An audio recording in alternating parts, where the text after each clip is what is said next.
শেখ হাসিনা প্রথমবারের মতো আমি নিশ্চিতভাবে যেটা বলতে পারি, প্রথমবারের মতো প্রকাশ্যে এসে একটা সভায় বক্তৃতা করলেন। প্রকাশ্যে তিনি ফিজিক্যালি আসেননি, ভার্চুয়ালি এসেছেন, মানে ভিডিও কলের মাধ্যমে তিনি একটা সভায় যুক্ত হয়েছেন এবং সেখানে বক্তৃতা দিয়েছেন। গত অগাস্টের 5 তারিখে দেশ ছেড়ে পালিয়ে যাওয়ার পর এই প্রথম ওনাকে ভার্চুয়ালি দেখা গেল। এর আগে দু একবার ওনার কিছু টেলিফোন কল আমরা দেখেছিলাম, সেগুলো নিয়ে সন্দেহ ছিল। আওয়ামী লীগের পক্ষ থেকে কখনোই অথবা ওনার দলের পক্ষ থেকে কখনোই সেই কলগুলো যে শেখ হাসিনাই করেছেন তেমন কোনো সত্যতার কথা কেউ বলেনি। অনেকে ভেবেছিল এগুলো হয়তো এআই এর মাধ্যমে ক্রিয়েট করা, অনেকে এমনও ভেবেছিল হয়তো শেখ হাসিনাই কল করেছেন এবং এটা কিভাবে এটা আপনার রেকর্ড হলো এবং বাইরে ছড়িয়ে পড়লো, এটা নিয়ে অনেকের মধ্যে কিন্তু নানা ধরনের সন্দেহ ছিল। কাজে এটা নিশ্চিত ছিল না, কিন্তু এবার নিশ্চিত যে উনি একটা আলোচনা সভায় ভার্চুয়ালি যুক্ত হয়েছেন। কোথায় হয়েছে সে আলোচনা সভা? সে আলোচনা সভা হয়েছে নিউ ইয়র্কে সে আলোচনা সভা আজকে হয়েছে এবং এই নিউজটা আমি পেলাম কলকাতার আনন্দবাজার পত্রিকায়, এবং সেটা আজই মানে 3 ডিসেম্বর সন্ধ্যা 6টা 11 মিনিট ওদের সময়, তার মানে আমাদের সময় হলো মানে 6টা 41 মিনিটে সন্ধ্যা তারা এই নিউজটাকে আপ করেছে। এবং সেই নিউজটাতে বলা হয়েছে যে জিনিসটা সেটা হলো যে ওইখানে ওই ভার্চুয়ালি যুক্ত হয়ে তিনি ডক্টর ইউনূসের বিরুদ্ধে অভিযোগ করেছেন এবং তিনি বলেছেন যে এখন যে এই যে আপনার সংখ্যালঘু নিয়ে যে বিতর্ক চলছে, এই সংখ্যালঘু এই আলোচনাটাকে শেখ হাসিনা সরাসরি গণহত্যা হিসেবে অভিযোগ করেছেন এবং উনি বলেছেন ইউনূসের পরিকল্পনাতে গণহত্যা চলছে বাংলাদেশে, মানে ইউনূসের পরিকল্পনায় বাংলাদেশে এই মুহূর্তে গণহত্যা চলছে, এই অভিযোগটা উনি করেছেন। নিউ ইয়র্কের ওই সভায় উনি আরো অনেক কথা বলেছেন, সে কথাগুলো নিয়ে আমরা একটা একটা করে কথা বলবো। উনি কি বলেছেন এবং কি ব্যাখ্যা দিয়েছেন, সেখানে উনি কিভাবে আন্দোলনটা হয়েছিল এই আন্দোলনটাকে একভাবে ব্যাখ্যা করেছেন, উনি কেন দেশ ছেড়ে চলে গেলেন সেটাকে উনি ব্যাখ্যা করেছেন। সেই বিষয়গুলো আমরা দেখব। নিউ ইয়র্কের সভায় উনি যে কথাগুলি বলেছেন, উনি বলেছেন যে আজ আমার বিরুদ্ধে গণহত্যার অভিযোগ আনা হয়েছে, কিন্তু বাস্তবে মোহাম্মদ ইউনূসই ছাত্র সমন্বয়কদের নিয়ে একটি সুনিপুণ পরিকল্পনার মাধ্যমে গণহত্যায় লিপ্ত হয়েছেন, তারাই মাস্টার মাইন্ড। তারপরে এই ঘটনার সঙ্গে উনি তারেক রহমানকেও জড়িত করেছেন। তারেক রহমান তো লন্ডনে আছেন, বাংলাদেশ থেকে নাই, উনি তো অনেক আগে থেকে লন্ডনে আছেন। তারেক রহমানকে উনি কিন্তু অভিযুক্ত করেছেন। তিনি বলেছেন তারেক রহমান সম্বন্ধে যে তারেক রহমান লন্ডন থেকে বলেছেন যে যদি মৃত্যু চলতেই থাকে তাহলে সরকার টিকে থাকবে না। মানে উনি বলতে চাচ্ছেন যে যখন নাকি জুলাইয়ে আগস্টে যে হত্যাগুলি হচ্ছিল, যে মৃত্যুগুলি হচ্ছিল, সাধারণ মানুষ যে মারা যাচ্ছিল, এটাকে নাকি তারেক রহমান বলেছেন যদি এই ধরনের মৃত্যু অব্যাহত থাকে তাহলে সরকার টিকবে না।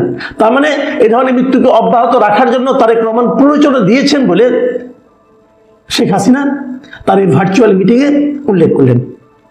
এবং তিনি আরো বলেছেন যদি কেন দিল্লি চলে গেলেন তারও নিয়ে কিন্তু একটা ব্যাখ্যা দিয়েছেন। সেই ব্যাখ্যাটা উপলক্ষে বলেছেন যে আমি গণহত্যা চাইনি, আমি যদি ক্ষমতায় আঁকড়ে থাকতে চাইতাম তাহলে গণহত্যা হতো। যখন নির্বিচারে মানুষের মৃত্যু হচ্ছে তখন আমি সিদ্ধান্ত নিয়েছিলাম যে আমার চলে যাওয়া উচিত। তার মানে উনি বলতে চাচ্ছেন যে উনি আরো থাকলে আরো হত্যা হতো। তার মানে যে হত্যাগুলি হয়েছে সেটা আলটিমেটলি ওনার কারণেই হলো, কারণ উনি এতদিন ধরে ছিলেন বলেই তো হত্যাগুলি হচ্ছে।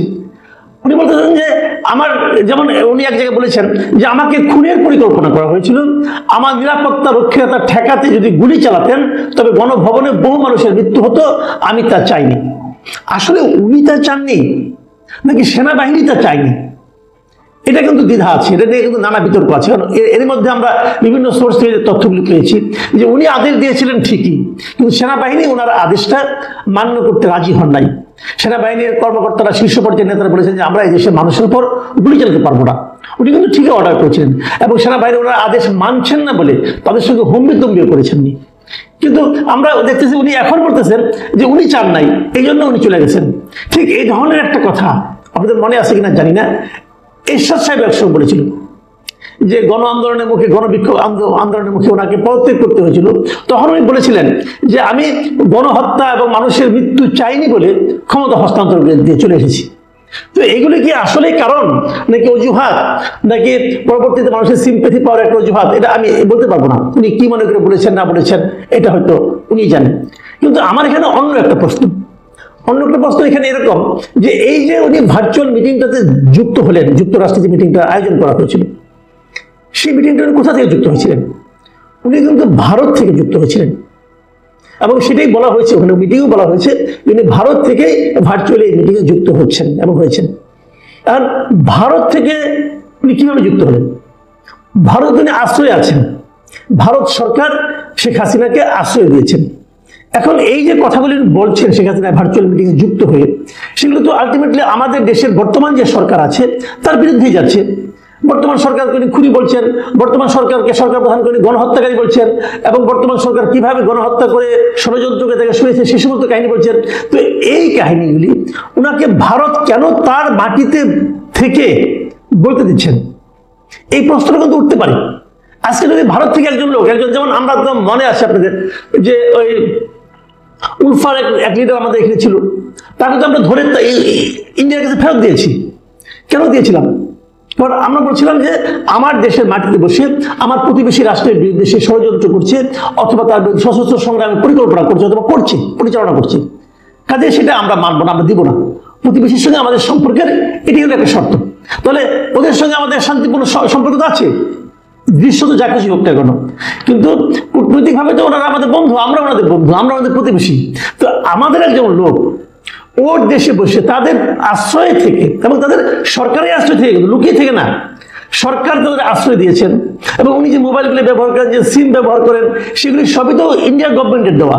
তো ইন্ডিয়া গভর্নমেন্টের প্রযুক্তি ব্যবহার করে ইন্ডিয়া থেকে বসে উনি বাংলাদেশ বিরোধী প্রচারণা চালাচ্ছেন। এটা ইন্ডিয়া কেন করতে দিচ্ছে? ইন্ডিয়ার যে কূটনৈতিক যে নীতি নৈতিকতা, তাকে এই ধরনের আচরণকে পারমিট করে? আমি জানি না আমাদের সরকার এটা কিভাবে নেবে। আমি তো মনে করি আমাদের পররাষ্ট্র মন্ত্রণালয়ের উচিত যে এই ধরনের তৎপরতা যদি ভারত থেকে চালায়, তাহলে ভারতকে বলা যে আমাদের এই ভদ্রমহিলার বিরুদ্ধে তো অলরেডি অনেকগুলো হত্যা মামলা করা হয়েছে, তার বিরুদ্ধে এখানকার আদালত সমন জারি করেছে, তাকে তো আমাদের এখানে ফেরত পাঠানো উচিত। কিন্তু তা না করে তাকে ওখানে অবাধে বসে আমাদের রাষ্ট্রবিরোধী প্রচারণা চালানোর যে সুযোগ দেওয়াটা, এটা ইন্ডিয়ার উচিত কিনা, এটা কিন্তু একে দেখতে হবে। আবার দ্বিতীয়ত, আমরা কিন্তু অনেক সময় এমনও দেখেছি যে একটা দেশ থেকে সে পালিয়ে চলে যায় আরেক দেশে, সেই দেশটা থেকে আশ্রয় দেয়। যেমন আমাদের স্বাধীনতা যুদ্ধের সময় আমরা কি দেখেছিলাম, আমাদের আওয়ামী লীগের নেতারা কিন্তু ভারতে পালিয়ে গেছে, যে ভারতে বসে থেকে কিন্তু যুদ্ধটা পরিচালনা করছেন, শুরুটা করেছেন। তারপরে তারা কিছু সময় ভারতে থেকেছেন, কিছু সময় বাংলাদেশে এসেছেন, আবার যুদ্ধ করেছেন, আবার গেছেন। তো এগুলো তো চলছিল, সেটাকে আমরা বলছিলাম একটা বিপ্লবী সরকার। তাহলে কি শেখ হাসিনাও ভারতে বসে আমাদের এই সরকারের বিরুদ্ধে আন্দোলন করার জন্য প্রিপারেশন নিচ্ছেন? হতে পারে, এটাও আমি জানি না কোনটা আসলে হচ্ছে।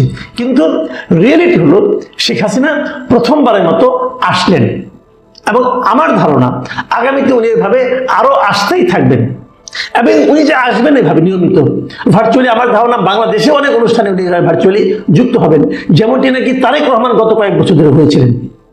যদি সেরকম কিছু হয়, সেটা কি আওয়ামী লীগের জন্য ভালো হবে, আওয়ামী লীগের জন্য খারাপ হবে, অথবা আমাদের দেশের রাজনীতির যে স্থিতিশীলতা তার জন্য ভালো হবে? আগামী নির্বাচনের আগে কি আমরা শেখ হাসিনাকে আরো বেশি অ্যাক্টিভ দেখতে পাবো ভার্চুয়ালি? এই সমস্ত বিষয় কিন্তু সামনের দিনগুলিতে আলোচনায় আসবে। প্রিয় দর্শক, প্রসঙ্গগুলো মাথায়